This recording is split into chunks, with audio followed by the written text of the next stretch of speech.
வணக்கம். செய்திகள் வாசிப்பது எம் பிரியா. இறந்த பெண் பிருந்தா தேவி. தூத்துக்குடி மாவட்டம் தூத்துக்குடியில் கள்ள தொடர்பு கூறப்படுவதாக விவகாரத்தில் இளம்பெண் கழுத்தை நெரித்து கொலை, தம்பதி கைது.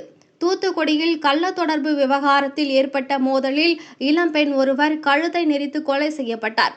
இது தொடர்பாக பக்கத்து வீட்டில் வசிக்கும் தம்பதியை போலீசார் கைது செய்துள்ளனர். தூத்துக்குடி கேடிசி நகரை சேர்ந்தவர் கிருஷ்ணகுமார்.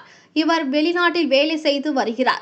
இவரது மனைவி பிருந்தா தேவி, வயது 34. இவர்களுக்கு 2 குழந்தைகள் உள்ளனர்.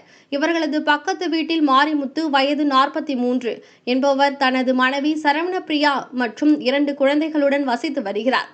மாரிமுத்துவுக்கும் பக்கத்து வீட்டு பெண்ணான பிருந்தா தேவிக்கும் இடையே கடந்த சில காலமாக கள்ள தொடர்பு இருந்து வந்ததாக கூறப்படுகிறது.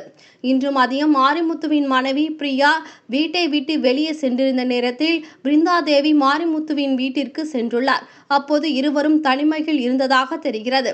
எதிர்பாராத விதமாக வீட்டிற்கு திரும்பிய பிரியா தனது கணவருடன் பிருந்தா தேவி நெருக்கமாக இருப்பதைக் கண்டு அதிர்ச்சி அடைந்துள்ளார்.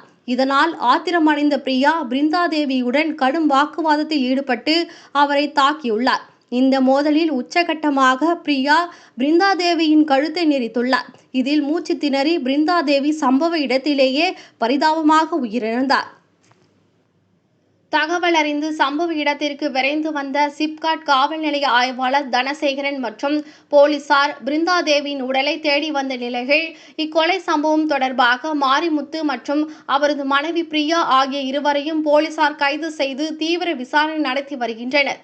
இந்த கொலை சம்பவம் அப்பகுதியில் பெரும் அதிர்ச்சியை ஏற்படுத்தியுள்ளது. இக்கொலையில் கொன்று புதைத்துள்ளதாக கூறப்படுகிறது.